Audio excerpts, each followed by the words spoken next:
what is inside. When you are alone, then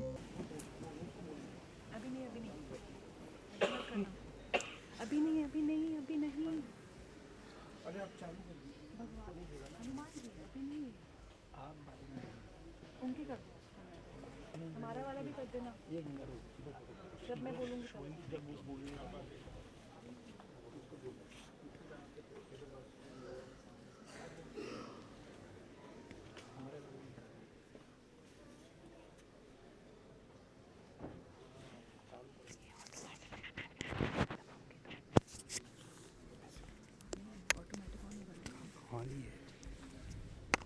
Everyone, please be seated. A very good evening and a very warm welcome to one and all.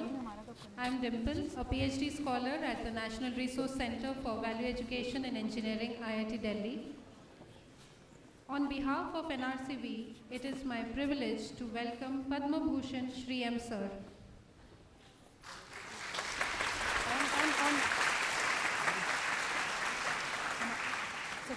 We are indeed honored to have with us Shri M. Sir, who is a renowned spiritual leader, and his wife Sunanda Ali Ma'am, a distinguished educationist.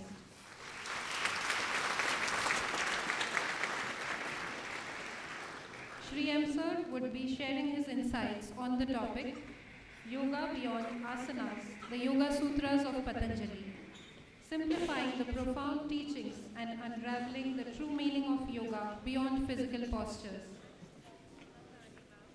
We are also honored to have with us Professor Vivek Bua, who is the Deputy Director of Strategy and Planning, IIT Delhi, and Professor Sridevi Upadhyayula, who is the Associate Dean of Student Welfare, IIT Delhi. We also welcome all the members of the IIT Delhi community and the Satsang Foundation, as well as guests from other parts of the city and country who have taken out the time to be with us this evening. A key sacred ritual to initiate important events is the lighting of the lamp, which signifies the triumph of knowledge over ignorance by dispelling darkness and the invocation of divine blessings. So I invite the esteemed dignitaries, Shri M. Sir, Professor Vivek Bua, Professor Sridevi Upadhyayula, Professor Rahul Garg, Professor Jyoti Kumar, and Professor James Holmes to kindly come forward for lighting of the lamp, while an invocation prayer is recited by me and my colleague Vicky.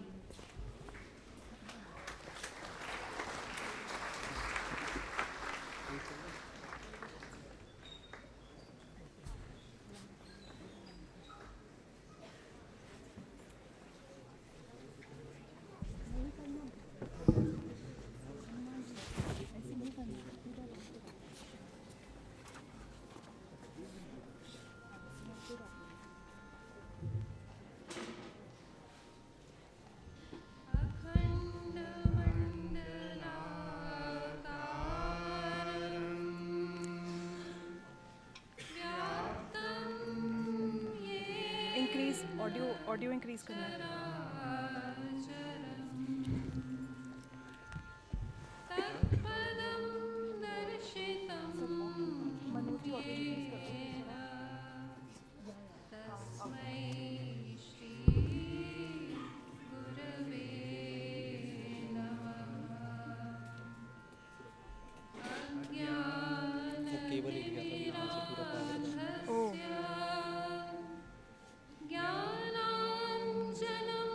अब हो गया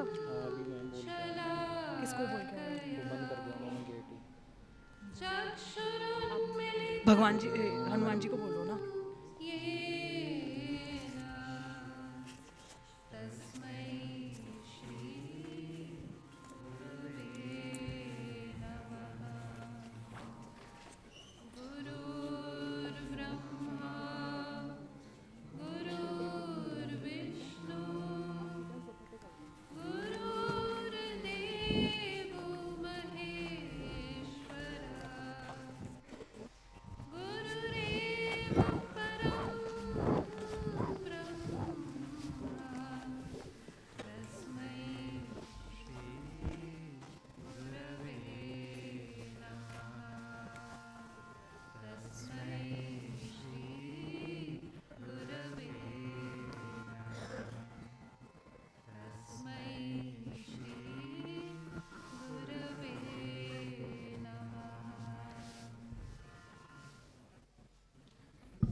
Thank you all.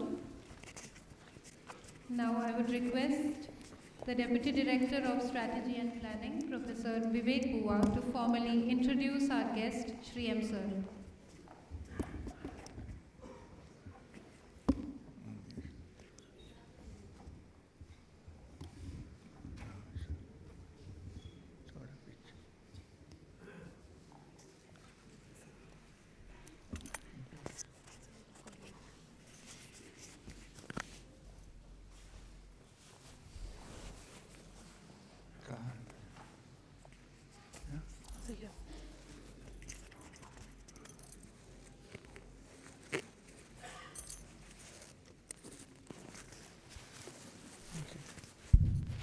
नमस्कार आप सभी को मेरा नमस्कार और IIT दिल्ली की तरफ से सभी का हार्दिक स्वागत है। मैं भारतीय प्रौद्योगिकी संस्थान IIT दिल्ली की तरफ से आध्यात्मिक गुरु श्री M जी का और आप सभी का इस विशेष संगोष्ठी में ससम्मान स्वागत करता हूँ और आप सभी का IIT दिल्ली की तरफ से अभिनंदन भी करता हूँ। इसमें इसके साथ ही प्रोफेसर जेम्स गोम्स जो कि NRCDE के विभागाध्यक्ष हैं और हमारे बाकी संकाय सदस्य जिन्होंने इस संगोष्ठी का आयोजन किया है, आप सभी मेरे विद्यार्थी मित्र, आप सभी का स्वागत। आध्यात्मिक गुरु योगी जी का परिचय करने की जिम्मेदारी मुझे दी गई है, बट वास्तव में मेरे विचार से उनको कोई विशेष परिचय की जरूरत नहीं है। आप सभी उनसे और उनके कार्यों से परिचित हैं। फिर भी ये मेरा सौभाग्य है कि मैं योगी जी के सम्मान में कुछ शब्द कहूँ। श्री M यानी कि श्री मुमताज़ अली खान अर्थात श्री M का जन्म 1948 में तिरुवनंतपुरम केरला में हुआ और वो एक आध्यात्मिक गुरु, योगी, विचारवंत, शिक्षा विद्वान के रूप में जाने जाते हैं। मैं उनके बारे में पढ़ रहा था तो उनके आत्मकथा के अनुसार श्री M जी ने वर्ष 19 के आयु में अपना घर अपने गुरु के खोज में छोड़ा और वो हिमालय की ओर चल पड़े और उसके पश्चात उन्होंने हिमालयों की गिरी शिखरों में अपने गुरु का खोज किया और आखिरकार उनकी मुलाकात अपने गुरु श्री महेश्वरनाथ बाबा जी के साथ हुई। ये स्थान कुछ बद्रीनाथ के पास है, अगर आपने देखा होगा तो व्यास गुफा करके इस जगह का नाम है। और फिर लगभग 3.5 साल श्री M जी अपने इस गुरु के सत्संग और आध्यात्मिक सानिध्य में रहे, उनसे शिक्षा आई और उसके बाद अपने गुरु के आदेश पर वो वापस लौट आए और उसके बाद उन्होंने कई सारी महान विभूतियों के साथ अपना समय व्यतीत किया, जिसमें कि नीम करोली बाबा जी हैं, सब लोग उनको जानते हैं, जय कृष्णमूर्ति, रामकृष्ण मिशन, इन सभी स्थानों में उन्होंने अपना समय बिताया और उसके पश्चात आंध्र प्रदेश में मदनपल्ली क्षेत्र में उन्होंने अपना सत्संग फाउंडेशन उसकी स्थापना की और अभी वो वहीं रहते हैं। सत्संग फाउंडेशन मंडनपल्ली में कई विद्यालय चलाता है और योग विद्या की शिक्षा भी प्रदान करता है।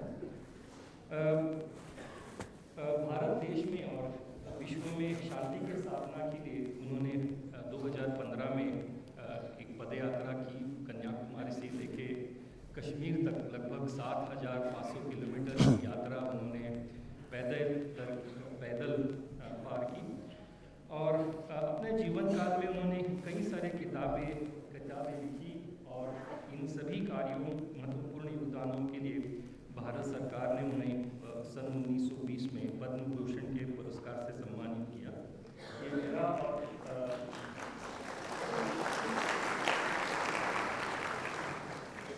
ये मेरा और आप सभी का सौभाग्य है कि आध्यात्मिक गुरु श्री M जी इस संगठन में हो रहे हैं। मैं आपका पूरा आभार व्यक्त करता हूँ यहाँ आने के समय निकालने के लिए और आपका अभिनंदन भी करता हूँ। आपको व्याख्यान के लिए धन्यवाद।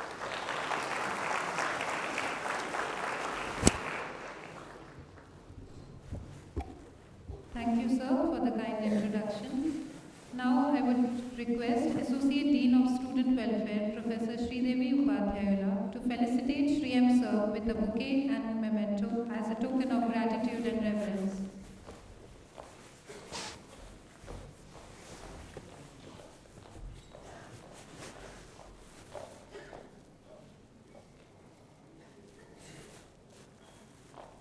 Right.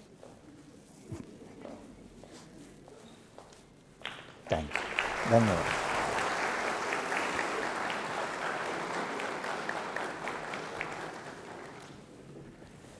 Somebody can take this. Thank you, ma'am. Thank you, sir. Now, without further ado, I request Shri M. Sir to kindly commence with his talk.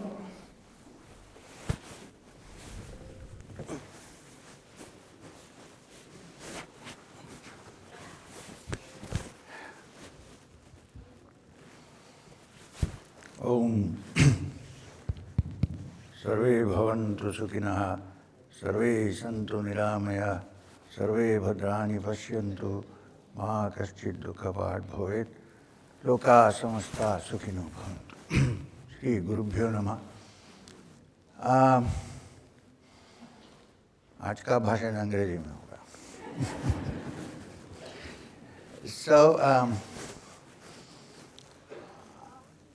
the subject that's been given to me, I think after consulting me, I forgot, is yoga beyond asanas.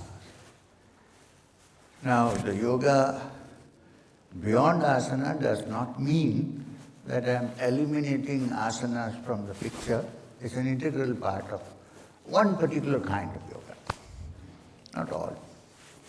There are great bhaktas. Now, if you understand, the Bhagavad Gita has 18 chapters, and all 18 chapters have been called yoga. You will not find a description of yogasana or any such. Of course, there is some pranayama and so on in the 6th chapter called Dhyana Yoga. But generally, bhakti is also considered an yoga. The path of wisdom, jnana, is also jnana yoga. Work without worrying too much about the result, especially when you're working for others, is considered karma yoga, sankhya yoga. So every chapter is called a yoga. So it cannot be that yoga is confined to only asana. This is what I mean. I'm a practitioner of yogasanas. I've been doing yogasanas from the age of 10. And I think I have derived a lot of advantages through the practice. It's probably that which is keeping me going at 77, right? Except for a little bit of aches here and there, I seem to be fine. This is the secret of the practice, one of yoga, asanas, and the other, of course, is Kriya Yoga. Now that's the subject. What I am looking at is, it's not just the physical practice that is important in yoga. So where has the word yoga been used from ancient times? If you look at the Bhagavad Gita, at the last end of every chapter of the Gita, there is a statement. It says, Iti Srimad Bhagavad Gita, so this is the Bhagavad Gita. Upanishad, so it is the teaching of the Upanishad. What does the Upanishad teach? Brahma Vidyayam, knowledge of the Supreme Brahman. Then there is one word introduced, Yoga Shastre. Then Sri Krishna Arjuna, Samvadi, and so on. But that word, Yoga Shastre, cannot be put there without any reason. Why? Because most of our minds, in their normal state of affairs, while we live in this world, are caught up in so many actions, activities, reactions, joy, sorrow. A mind of that sort which is involved only with things that it seems to know, which are accessed by the five senses, the Panchendriyas, cannot understand Brahma Vidya. But theoretically, yes, one can understand. There are great scholars of the Upanishads. Theoretically, they can quote, they can talk, they can... But to understand the wisdom of the Upanishad, which of course is Shruti, the earliest teachings that have come to us in this country. However, the effect is not confined to only this country, because it's a universal teaching. Loka samasta sukhino bhavantu is from the Upanishad. So, to understand the subtle truths which have been expressed by the Upanishads, which the Gita itself calls the Brahma Vidya, one needs to change the setup of our mind. This is yoga. In that, some forms of yoga include asana and pranayama. Now this is today become very popular. We have the International Yoga Day, right? So even I went to Tashkent recently for the International Yoga Day. So it become popular thanks to some people. It has become popular, I understand. But there is the tendency to look at yoga only as acrobatics, or standing on your head and waving your legs up, which is all good. I'm not saying don't wave too fast, you might fall down, and so on. But what is the essence of this yoga? So where should we look for the... I started with the Gita, Bhakti Yoga, Jnana Yoga. It is all yoga, right? Described by Vyasa as yoga. But there is a particular text which is what we call the Bible of yoga, philosophy, practice, and psychology. And this is the Yoga Sutras of Patanjali. So now I want to put you into a little bit of understanding of the whole structure of these darshanas. In ancient India, still exists, of course, not ancient India, but the darshanas. The darshanas, you can't call darshana a system of philosophy. Because the very word darshana means face to face. So I had your darshan, you had my darshan. Like in Nepal, when they greet, they say darshan. So darshan, face to face, to see, to actually experience face to face is darshan. So it's very important to note that the ancient Indian streams of philosophy have been called darshanas, which means they are basically, even though some are voluminous, attempts to find the reality in different ways, to find the truth in different ways. We shouldn't forget that we have 6 darshanas, Shat darshanas. The earliest darshana is the Nyaya darshana. In Nyaya darshana, there is no mention of yoga, there is no mention of meditation, there is not even a meditation of Ishvara. It's one of the earliest. Nyaya, you know what Nyaya means, even in Hindi. Nyaya means justice, to prove something through argument, through discussion, to use your brain or mind to understand a statement which has been given. So Nyaya, all these include Nyaya. It basically also means, Nyayikaran means to defend your thesis. Now, Nyaya therefore does not touch upon the spiritual, except in passing mention that we are not touching the spiritual field, which means they accept that there is, but that's not their concern. Even the Shastra called Tarka, which means how to engage in a dialogue, how to argue in a debate, is all there in the Nyaya philosophy, which is the reason, Darshana. It's the reason why Adi Shankara, who was an expert in all the darshanas, could easily defeat people in their debates. So they pinpointed how to go about it. Then we have the next darshana, which is Vaisheshika. Vaisheshika darshana, again, does not touch upon anything spiritual. In fact, Vaisheshika believes that this world, like the modern scientists say, was produced through chemical combination with an innate intelligence, which means there is no God sitting up there in a workshop, fitting screws and hammering human beings into shape and throwing down into the earth and then kicking them also in the butt when required and so on.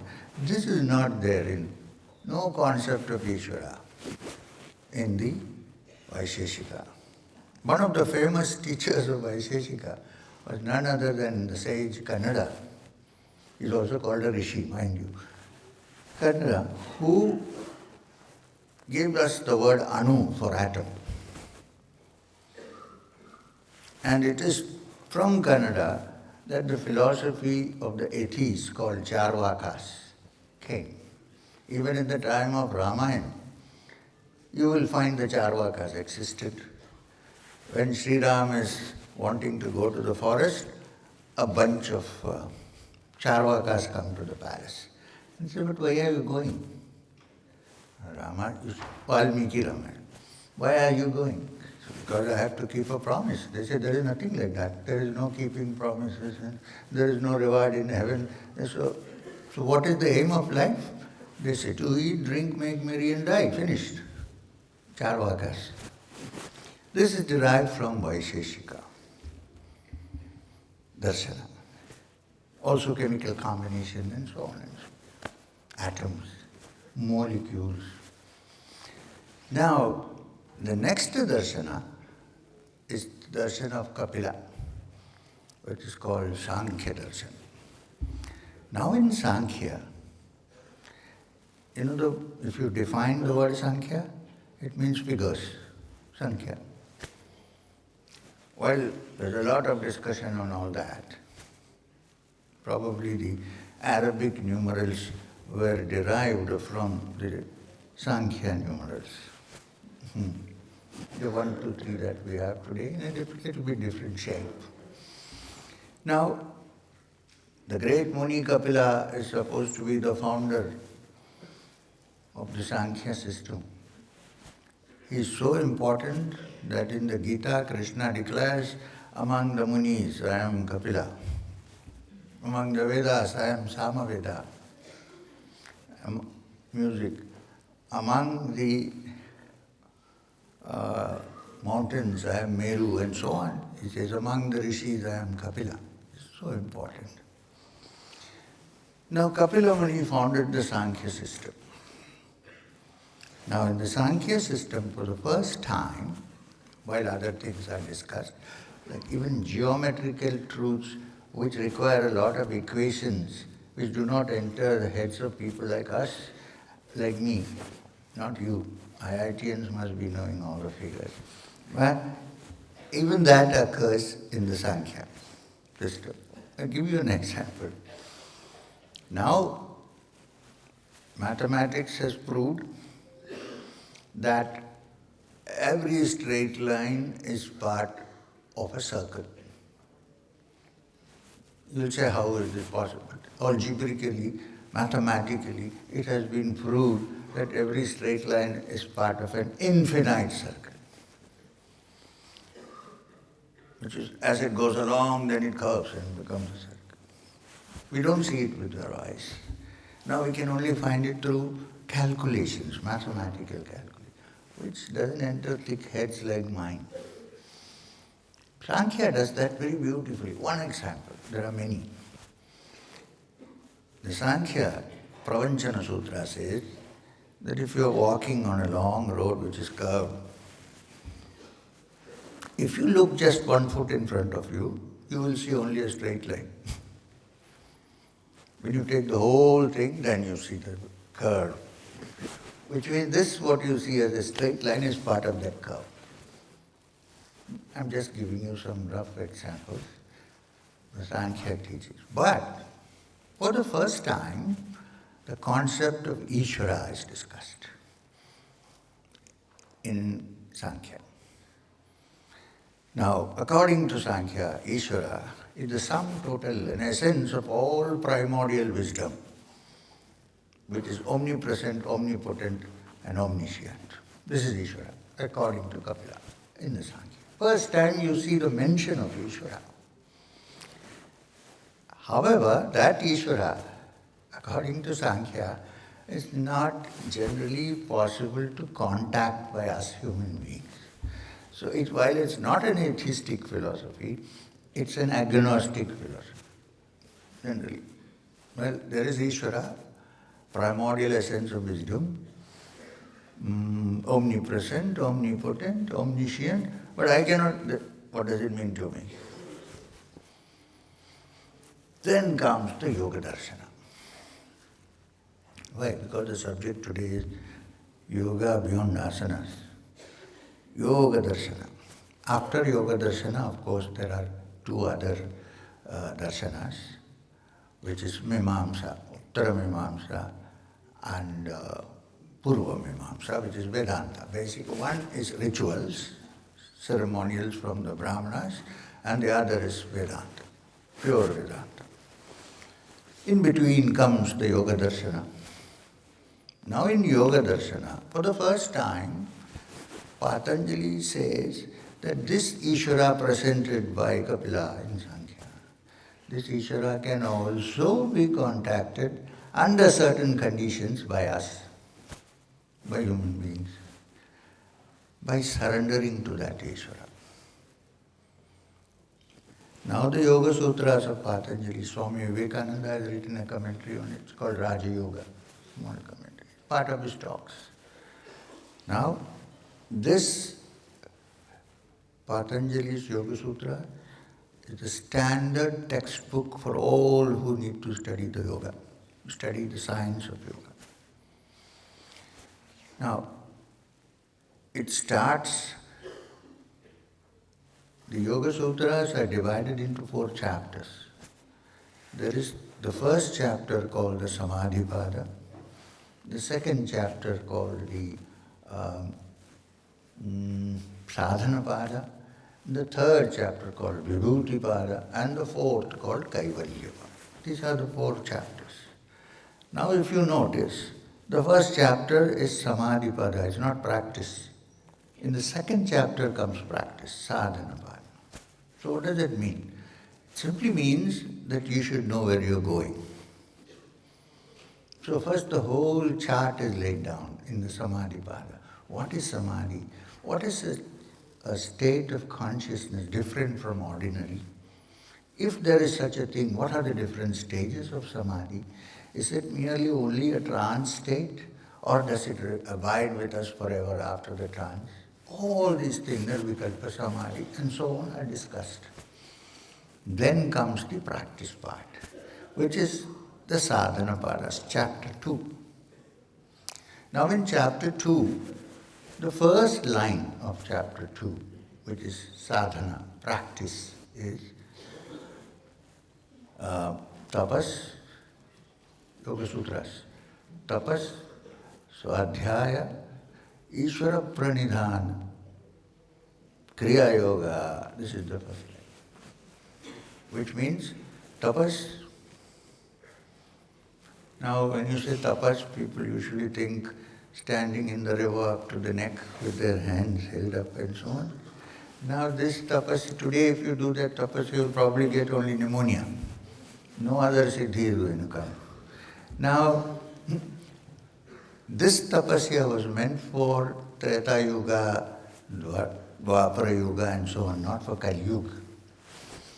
Kali Yuga tapasya means, you must understand that the word tapasya is built up from the root tapa. Tapa means heat. So how is heat produced? When there are two opposing forces and friction, then there is heat produced. Tapas. So what does it mean in this context? In this context it means tapas is the heat generated when one person stands up and says, I am swimming against the stream. See, most people are, you know how it is, swimming with the stream. The other day I was telling somebody, you should learn more yoga, and the answer was, and the question was, will it produce more money? It's okay, legitimate, but what does it mean? Which means everyone is nowadays flowing only in one stream. And that stream is physical wealth, physical acquiring things, satisfying the five senses, and so on. This is the usual move, nothing wrong. This is how it is. Now, in the midst of that, one person stands up and says, no, I'm going to swim against the stream. I want to see that which is beyond the senses. Not what is only felt by the sense organ, but is there something beyond? If there is, I need to see this. And if it is my true essence, then I need to find it. So that turning direction creates a lot of internal and external friction. That is tapas. Every day we encounter it. Not only in this. Everybody is moving along a certain way and you turn around and go in the reverse direction, naturally heat is produced. Plus, it also means the burning desire to find the truth. This is tapasya also. Burning heat. Tapasya. Then, what is the next? Swadhyaya. Swadhyaya means self-study. Not just spoon-feeding or filling yourself with information. In fact, nowadays, in this age of artificial intelligence and computers and IT, there is no need to fill your brain with information. Whenever you want to press the button, it is there, right or wrong, but it's there. Right? So you can actually keep your brain free of that. So, Swadhyaya means self-study. It comes from Shravana, meaning hearing something. Now I'm talking and you're hearing it. Manana is then going back and thinking about what was said. Not as if you go out of this hall and it is over. Think about it. Manana, Swadhyaya. So then, you study what has been given to you.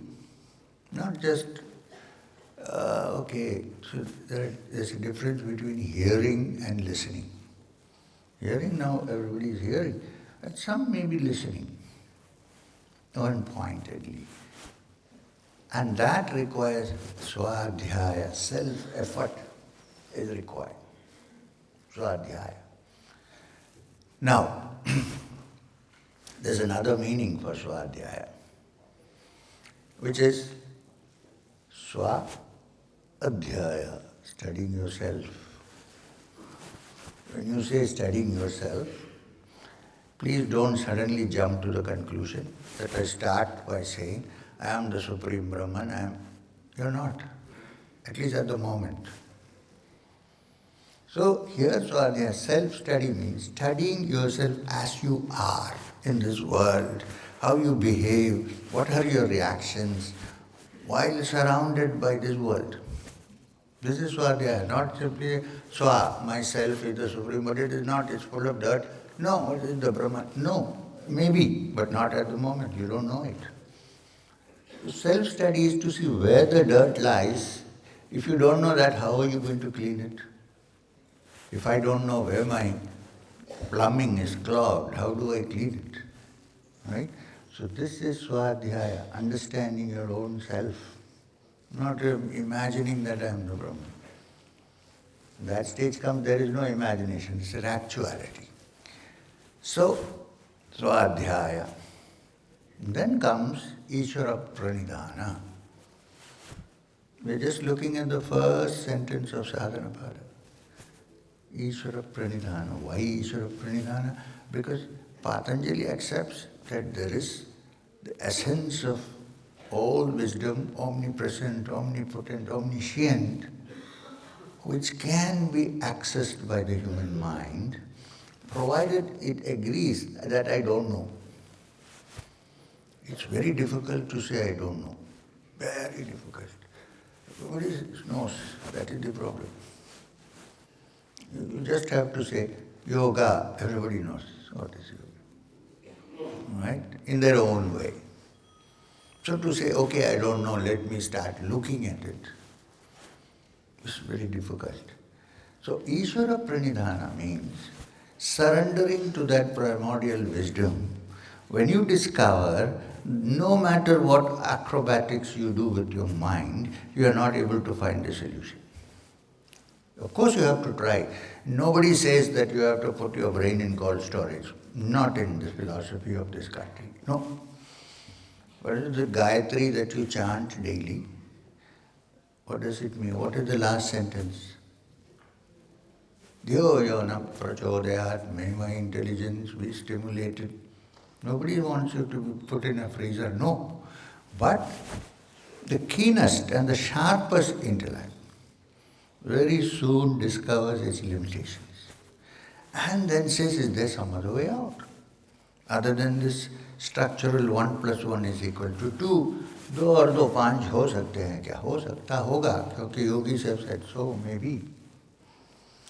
Now there you are surrendering your intellect after doing all the exercises required and saying, now okay. Now I want to tell you a little, I think we have time, I have a little story. It was not invented by me, but I've heard it from somebody. Imagine that you have a glass box, okay? Transparent glass box. You can see through. It has, except for the lid, all other things are there. And it is divided in the middle somewhere, not in the middle, a little bit on the side, by another glass piece as a wall, dividing this area into quarter and 3/4, let's say. Now, in this long one, the 3/4 length, and also in the small one, there are these little wafer-like creatures. Just imagine, this is a story, there are no wafer-like creatures. There are wafer-like creatures. When I say wafer-like, they are wafer-thin. So thin that they have no concept of height or depth. They have only consciousness of 2 dimensions. They can move this way, they can move that way. Beyond that, they don't know whether one can go up or down, they know only this. Now, in the small part, the quarter part, is very beautiful. This is barren like a desert, where the rest of the people are there, rest of the wafers. This is nice and beautiful. You can hear music. Some of these little wafers are enjoying the cool breeze. Beautiful out there. Maybe eating fruit, I don't know. Now, on the other side are these people, these wafers, in a terrible world of desert and heat and so on. And so crowded they're not even able to. But they can see the other guys enjoying through the wall. And their eyes are always there. Please consider this as a hypothesis. So, they can see the other guys enjoying. They cannot reach there. Right? Because they don't know how to go like this. They know only this movement. 2 dimensions. So they are trying hard. Pushing, jumping, hitting others to go in there. But no, there is a barrier. You cannot go. Now you or I or one of us is actually standing there and looking down the box. The roof, there is no roof, no lid. You actually want to take this fellow who's struggling here and put him on that side so that he can enjoy. But you cannot. You know why? Because they are constantly moving. When you try to reach on there, so their effort is going on all the time. They're always moving. It's not possible. Then you find in one corner there are a group, 2 or 3 of them, who have tried it all and have understood that this is not the way. And they are relaxing. So you catch them and put them on that side. Now they don't even know how they came, but they are enjoying. I'm giving you somewhat of an example of Ishvara Pranidhana. Ishvara is watching, but how to catch you? Always running. Calm down and sit. Then it's possible to throw you on the other side. So Ishvara Pranidhana.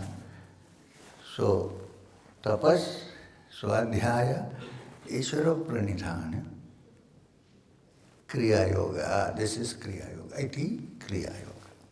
This is how Patanjali describes it. So, then, in the beginning, when Patanjali describes yoga, he starts with Atha Yoga Anushasanam. Here begins the study of yoga. And the next sentence is Yogas Chitta Vritti Nirodha. Yoga is the nirodha of the vrittis of the chitta. Is that English or Hindi? Anyway, it means chitta. Look, vritti is the movement that happens in the mind. Constant movement. And that is thought. Thought is the moment that constantly happens. These are the vrittis. Some may be good vrittis when you are happy. Some may be depressing when you are sad. But there is always this moment. Desire, fulfillment, next desire, fulfillment. Sadness because you can't get it, happiness because you got it. I know people who are so happy that suddenly they got a heart attack. Yeah, because the blood suddenly went up the head. So, it's not always depression that causes a heart. Anyway, it doesn't matter. So, this constant movement, which we call the mind, is actually a collection of vrittis or thoughts. Positive, negative, neutral, it doesn't matter. It is constantly moving, from the time we are born, we are what? Chattering, moving. Even when somebody says, I'm nowadays learned to meditate deeply, sir, now you see, I'm completely free of thought. Who is saying this? Me. When I say me, what is their thought? Right? So, Patanjali is saying, looking at it from another angle, that if there is some way to get rid of these vrittis, this movement of thought, then the mind that remains after that is not the mind that we ordinarily know of. You can call that the Atman. Very often we think that the mind, when it is free, or the mind when it is calm, is the Atman. No, when the mind is calm and disappears, then there is the Atman. Let's put it this way. Today, all that we know of through our minds, including if we say, I know the truth, is part of thought. And what produces thought? The brain. Sankhya says the subtlest part of your food that you eat goes to produce your mind. So they're talking about the brain, because if the mind was immaterial, there is no need of food. It does not depend on food. But definitely, the mind, the brain depends on food. If you don't eat for many days, you cannot even think. You cannot think. So, I'm saying that what we normally call meditation, mind, whatever, is produced by the brain and its thoughts. And what is the reality is beyond the capacity of the brain, is beyond the brain, which means, but is there a way to access it? There is a way to access it when we understand fully that it cannot be accessed through the normal means. Then what happens? Surrender to the Ishvara. We try hard, we cannot do it. Then the mind gets tired. Now this mind is the brain actually, it is not the real mind, because it is thought, and thought is produced by the brain. When this ends, so yoga is basically how to end this constant circuit that goes on, and which keeps us always centered in the mind which is made of thought, not beyond. So, here it means yogas chitta vritti nirodha means to be free of the vrittis. First to understand that this is the problem. Understanding is very important. And then to say how do we get free from this. And when you are free from this, then what remains is not the ordinary mind or the brain, it is that which is beyond. You cannot touch it, it can touch you. But there is a condition for it to touch you, when your mind is absolutely quiet. Then he goes around saying how this agitation has come about, the root of this agitation being desire, fulfillment and non-fulfillment of desire. And then is there a way to quieten the mind and make it so settled that the vrittis settle down? That's where the ashtangas, the 8 angas of yoga are taught. Nowhere does Patanjali call his yoga Ashtanga Yoga. Popularly we call it because it has 8 angas. He calls it Kriya Yoga, as we see, the first sentence of Sadhana Pada. So, what are the yama, niyamas and so on, which is part of the Ashtanga Yoga? First, yamas and niyamas. Certain rules and regulations have to be followed. One is to keep the mind free of intoxicants which constantly screw up the brain. Please do not think that what you get on a cannabis high is samadhi. It's an obstacle to samadhi. So, keeping out all external substances that make you feel nice but are actually false. And simplifying your life, not getting agitated, keeping your anger and other emotions under control. These are the yama-niyamas. We don't have to specify. It means moderate living. Krishna, while teaching Arjuna in the Gita, yama-niyamas, used a simple sentence. He said, this yoga is not for him who eats too much and eats too little. There's no point in saying, I'm doing 10 days upavas and all the time I'm hungry. The mind is not at peace. So this yoga is not for him who eats too much or eats too little, sleeps too much or sleeps too little. These are the two, which means moderation is required in all actions. In all thoughts, in all actions, there has to be a balance and a moderation. Now this moderation differs from person to person. You cannot generalize this. In the beginning, if you're too much caught up in excess, and if you reduce it, it's wonderful. As you go on, you begin to reduce it more and more. So it's a very relative affair. But overindulgence and non-indulgence are not yoga. The yogi eats food. Yogi doesn't starve himself. But he eats food enough to survive, enough for sustenance, not eating because I enjoy eating. Now this is called sattvic food habits.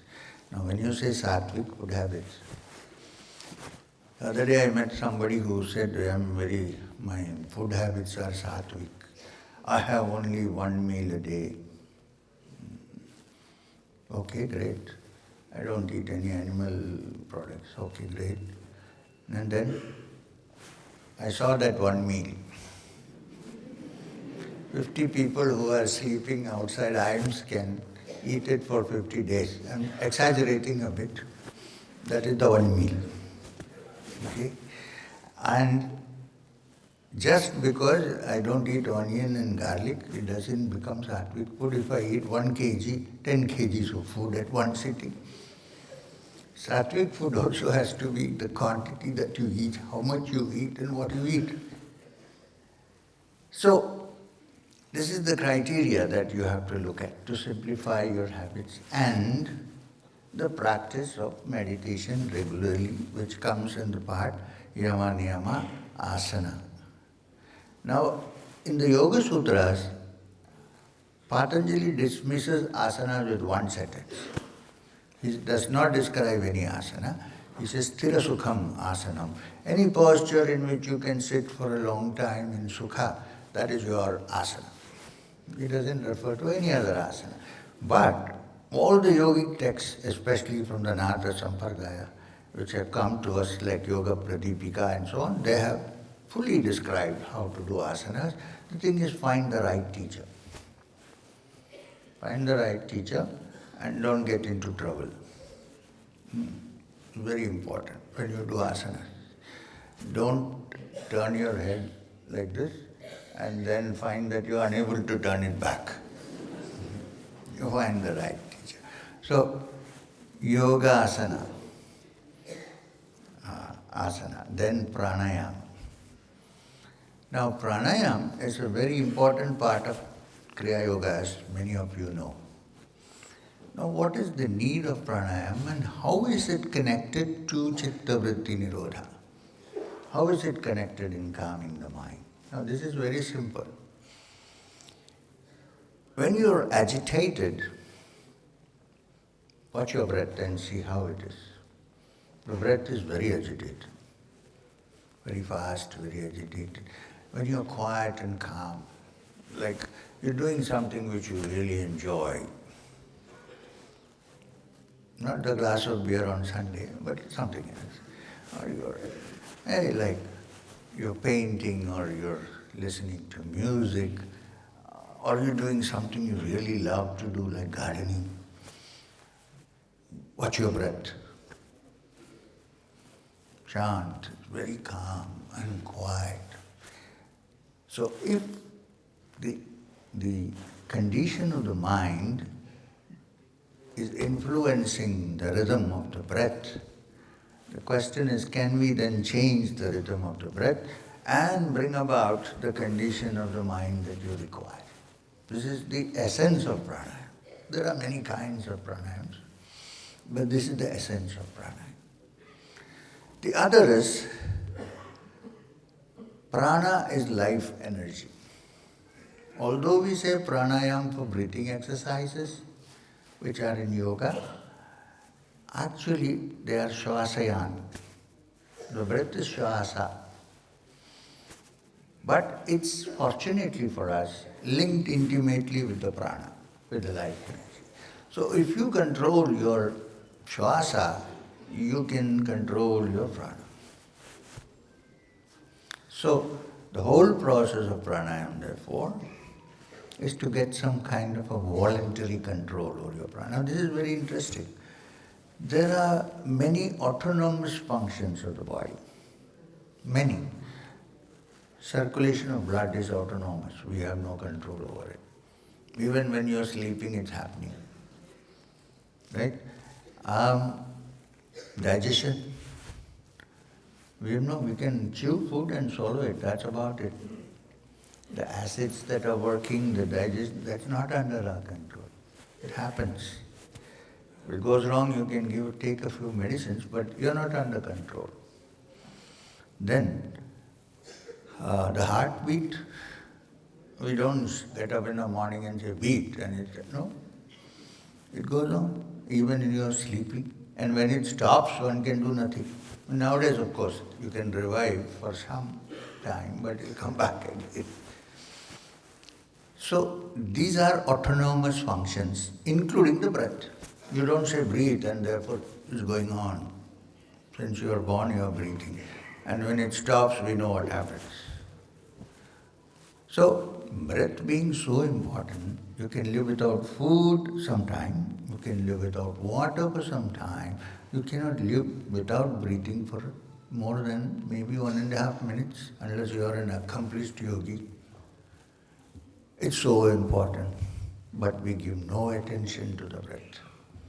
We give attention to everything except the breath. And the breath is the link between our ordinary mind and the extraordinary mind which has no vrittis. So how do you do that? First, become aware of the breath. This is the beginning of pranayama. Even you do Vastrika and you have no attention to your breath, it's of no use. Might give a little bit of hyperventilation, but beyond that, nothing. So, pranayama or shvasayan, as we call it, is an exercise to bring the mind to a state of quietness. There are many kinds of pranayama which cannot be discussed in a public, audience like this, but there are, like Kriya has its own pranayama. There are different modes of breathing it's called breath work, working with the breath. Then comes, after pranayama, is pratyahara. Now, pratyahara has been variously translated. Many people say pratyahara is like withdrawal of the senses. I would say pratyahara means the capacity to switch on and switch off on anything that you want to think of. A yogi has the capacity, while he is thinking of something, momentarily shut it off and fix his attention on another. It's not attention deficiency syndrome. It's not that. The capacity to shift. And that helps also emotionally. Because if something happens which deeply moves you, and you're in a state of grief, through pratyahara, you will be able to slowly come out of it and not let it remain for years.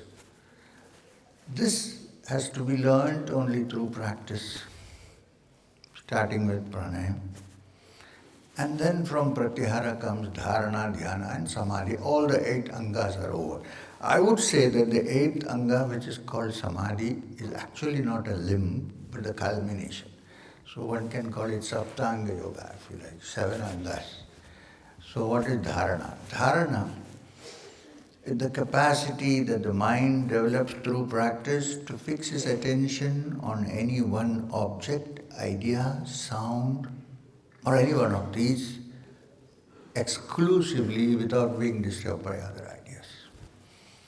When dharana continues for a time, it becomes automatically dhyana, which means then without an effort, you are connected to that on which you are doing your dharana. Now the culmination of dhyana is samadhi, where the person who is meditating is no longer relevant, the object is no longer relevant, there's only the stream that is flowing, which is called meditation. This is samadhi, in which one goes deep into oneself and realizes that in true essence, we are not the body or the mind, or even the intellectual thoughts that go through our brains, but something else which cannot be defined by the mind. This is called samadhi. Now, there are different variations of samadhi, we can go into that. This is samadhi. Now, what is the criteria for samadhi? You can also attain samadhi by constantly smoking cannabis. That is not samadhi. Why? A person who enters into samadhi, once entered into samadhi, and comes back to this earth in normal consciousness is no longer the same person. There is a great change that has happened which you can notice in that person. First, the mind has calmed down. Second, the mind has attained such levels of attention or concentration that through 1 second a person can fix his attention on something. Plus, the mind has also become kind and compassionate. If these three factors are there, then a person has entered into samadhi. If somebody says, I am entered into samadhi and comes back the same old rogue, then he couldn't have entered samadhi. Not possible.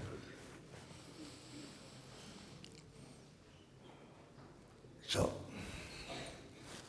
this is the subject really. So, just what I'm trying to say is that look beyond ordinary postures, which are good of course, but that there is a deeper understanding of yoga which will take you to the essence of your being, which, fortunately for us, is the essence of the universe. Can you imagine? I'm a limited human being, then I keep in tune with that which is unlimited, which becomes my true essence.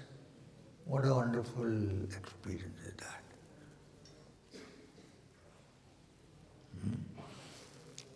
And every human being has a potential to do that, provided one is ready to follow the angas and go step by step. Now, having said this, I do not include the child prodigies, the young, like Ramana Maharshi or Sri Ram, who were born with, after years of past life sadhana, who could understand this without practicing hardly anything. There is a category. Let's not. Now, Ramana Maharshi attained his understanding of the Supreme by simply asking the question, who am I? Now, if I sit down and bear a cowpea and say, who am I? Who am I? Do I reach that who am I? Tell me. And if I am in a Western country, they might take me to a psychiatrist. This guy doesn't know who he is. So, Ramana Maharshi is Ramana Maharshi. We cannot imitate Ramana Maharshi. We can understand theoretically probably what happened to him and so on. You must understand that here was a person who at the age of 15 suddenly found out through actual realization that he was not the body. He didn't do any sadhana till then. What sadhana did he do? Nothing. One day he got up, he lay down in the bed and said, here I am. And what is this lying here? My body? So I cannot be my body. And my mind, it belongs to me, so I cannot be my mind. Now I'm wearing this jacket, this is M, including the jacket. If I take the jacket and hang it there, that is not me. Why? Because it is mine. So these are extraordinary cases. Therefore, for normal people like us, we need to go step by step systematically, and this is what the yoga of Patanjali teaches us. Perhaps at some point you might suddenly tune yourself with your fast, and then the progress is fast. Possible. I'm not ruling that out. Who knows who you actually are, how many births you have passed through, why you sitting? Nobody knows. You have to discover it yourself. Now, please don't use this as an excuse. Why? Sir, nowadays I don't practice Kriya. Why? I have attained. So, I rest my case.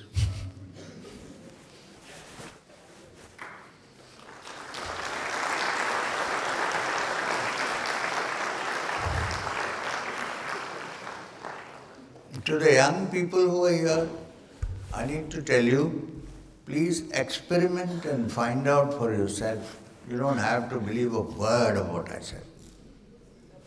Experiment, go into it, find out for yourself, And one day, if you really discover that in true essence, you are connected to an infinite energy which can be tapped, how wonderful it is.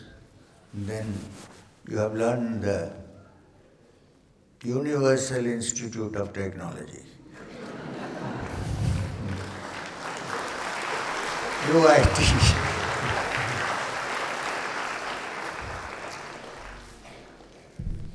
Thank you, sir, for your profound and insightful talk. I'm sure sir's words have stirred up a lot of curiosity amongst the audience. The floor is now open for questions, and I hope a lot of interesting questions have already been submitted through the QR codes displayed.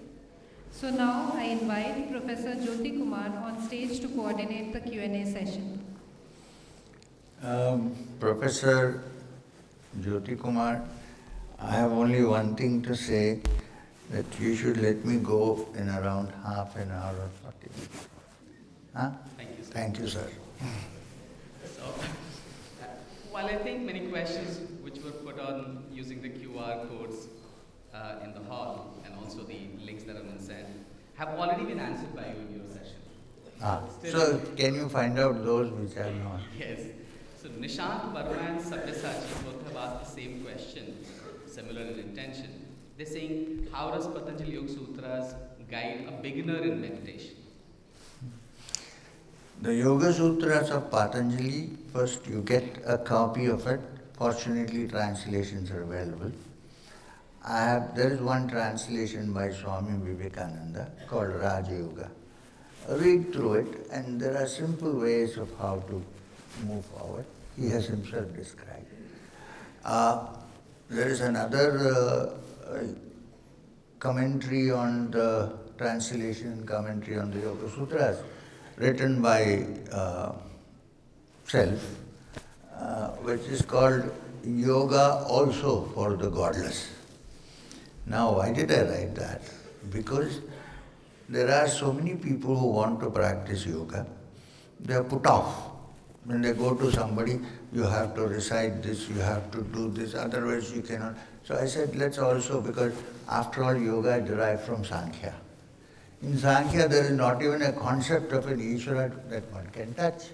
So even if one is not a believer, one can still practice yoga. But all the guidelines are there. Please remember, the title is Yoga Also for the Godless, not Yoga for the Godless. Because I am of the opinion that there is some being which you call God or Ishvara, whatever you want to call it. So, the guidelines are already there. You just need to read it carefully. Thank you, sir. Ishan Gaur, he has a bit of a question.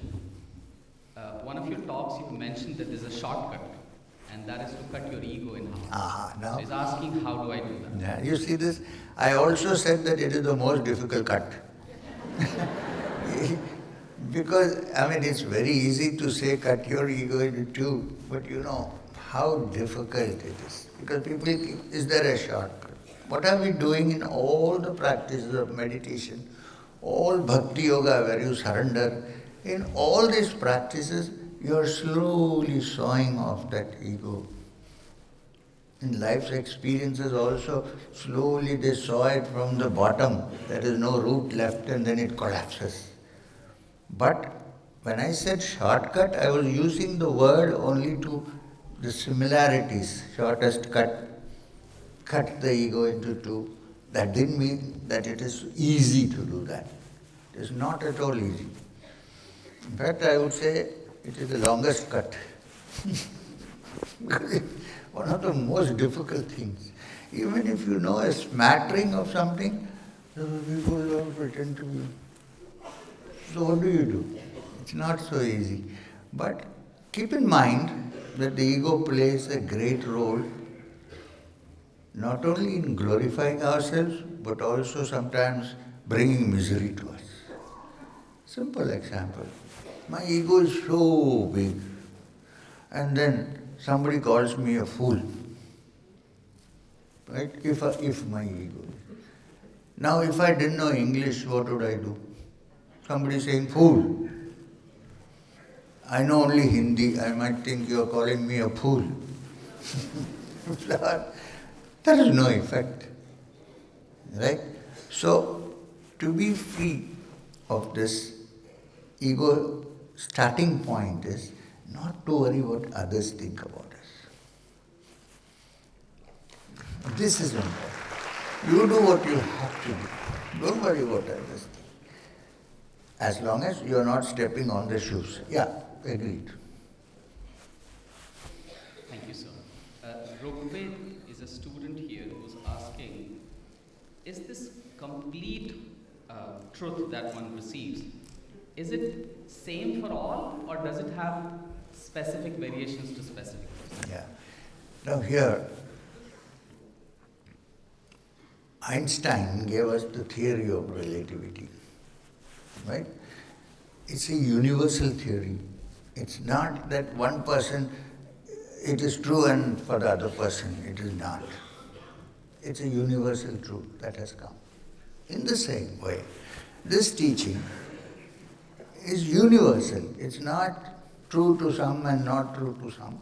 All I can say is some find and some do not. That I agree. But that you do not find or haven't found doesn't mean that it is not there. You get what I'm trying to say? Nilpul has asked, is the aim of life to attain happiness? Uh-huh. Is the aim of life to attain happiness? That's her question. His or her. So what is the question? Is the aim of life to attain happiness? Attain happiness. Now, this is, whoever asked this will be knowing, all of us are seeking happiness. It's our aim to find happiness. Some find happiness in sannyas. Some find happiness in becoming billionaires. So, finally what we are seeking is happiness. But we have discovered that the happiness that always remains with us is not that which can be lost when the share markets fall, like they're doing now, or when the dollar and Indian rupee values are coming down. Now that brings about a lot of agitation. So that's not the way to happiness. The way to happiness is to remain sarvatra samabuddhaya, as they said in the Gita, to keep the mind tranquil under all circumstances. If that is there, then one has found what one is searching for. But certainly one is searching for happiness. There is no question about that. I guess 2-3 more. And that happiness is actually not outside there, it is here. You know the famous story of the Kasturi Murga that Kabir Das said about. He said, there is a particular variety of deer, sorry I'm not learning this, particular variety of deer called the Kasturi Murga. Every year, every season it produces musk in a small pouch near his belly. And when the beautiful fragrance of the Kasturi comes out, wafts in the air, the poor deer, now I'm using the word deer, D-E-A-R, the poor deer goes around looking everywhere in the fences, putting its snout through thorny bushes and bleeding, not knowing that the origin of the fragrance is here, in its navel. In the same way, true happiness is here, and we keep searching for it everywhere. And if we don't find it here, however happiness we find there, there is no point, because we are miserable. I know, I meet all kinds of people in my life, big people. I'm not saying that we should not build up things, we should not have innovations. It's all wonderful, it's the mind expanding. But remember that true happiness does not come through any of these things, but only through the inner. And therefore, certainly we are searching for happiness. So related to happiness, one of the students has asked a very interesting question. How do we move on after heartbreak?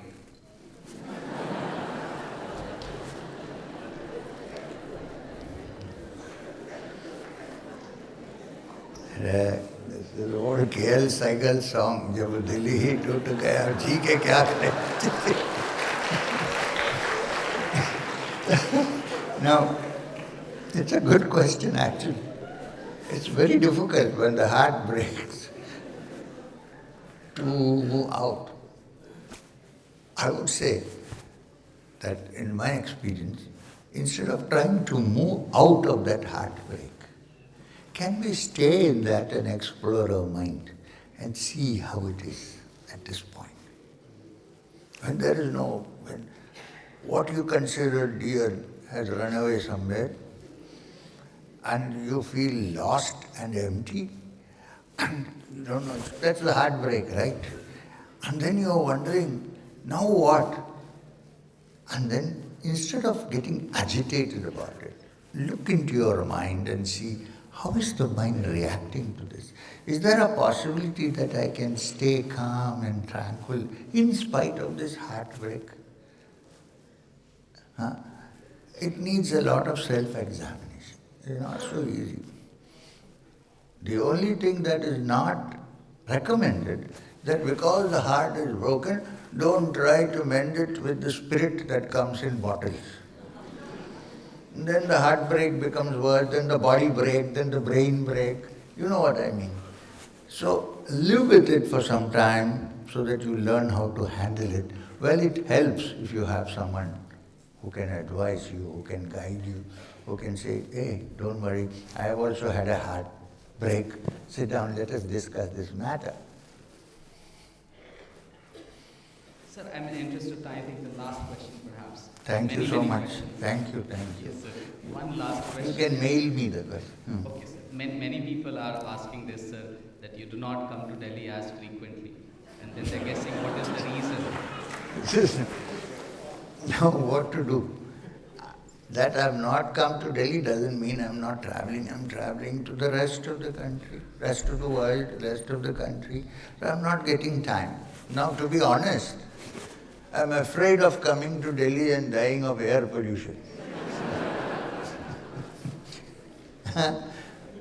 Can you all do something about this and clear this pollution? Really, can we do something? I've been saying this to everyone, from the person who is sitting at the top to all the people, please do something about this. Air is so important to breathe, and we don't have it. Sunanda and I, my wife and I, some 15 years ago or so, we went to mainland China. It was so polluted, so full of fog, dark. Recently, 3 years ago, somebody went to China and came back. There is nothing, everything is clear. How did they do it? So I think some Chinese experts have come, they are looking into the matter, because only they know how to do these things. Like if you call experts from Switzerland, what will they do? There is no pollution there. They don't know what. So this is happening, and I hope, I have one or two suggestions. I may not be right, I don't know. The power, what is that called? Power stations, they have been removed now, I think, most of them out of the city. Change all the cars, automobiles, everything into electric. Half the problem. And then, too much of buildings should be stopped. Lot of unauthorized constructions going on.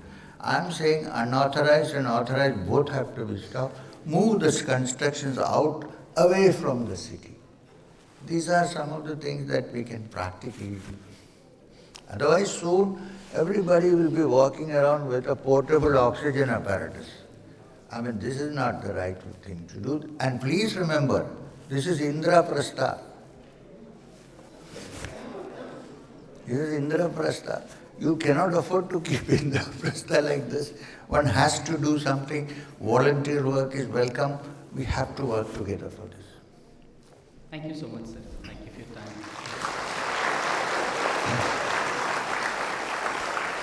I am very sorry that I have not been able to spend a little more time with you all.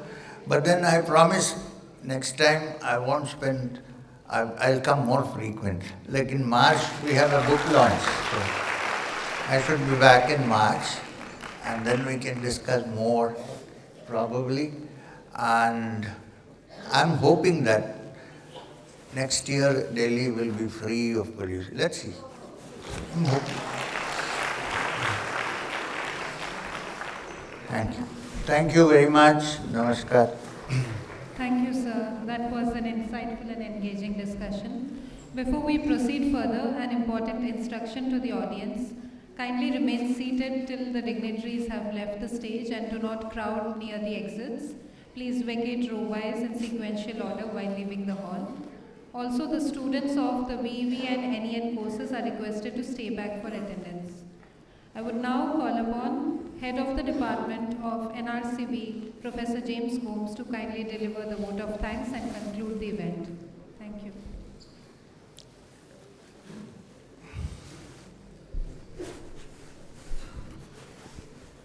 Good evening, everyone. On behalf of the National Resource Center for Value Education in Engineering at IIT Delhi, it is my pleasure to give this vote of thanks for this event. Respected members of the IIT Delhi family, distinguished guests from Delhi Satsang Foundation, and fellow seekers and friends, I am deeply honored to stand here before you to propose this vote of thanks for this profoundly enriching experience.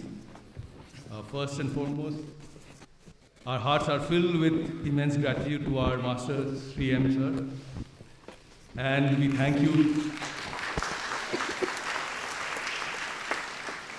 And we thank you for gracing us with your presence and sharing your profound insights. Your lecture on Yoga Beyond Asanas, the Yoga Sutras of Patanjali, has provided us with fresh perspective and insight regarding the theory and practice of yoga, the true meaning and how to practice, and has been passed on over many thousands of years. And this is part of the Indian knowledge system. It's been really a very wonderful lecture today. I would like to thank Professor Vivek Bua, the Deputy Director of Strategy and Planning, then also Professor Sridevi, who was here in spite of so many other difficulties at home, and she is also the Associate Dean of Student Welfare. This was also organized with help from the Satsang Foundation, so I would like to specially thank Bela Mahendru ma'am for being with us all through.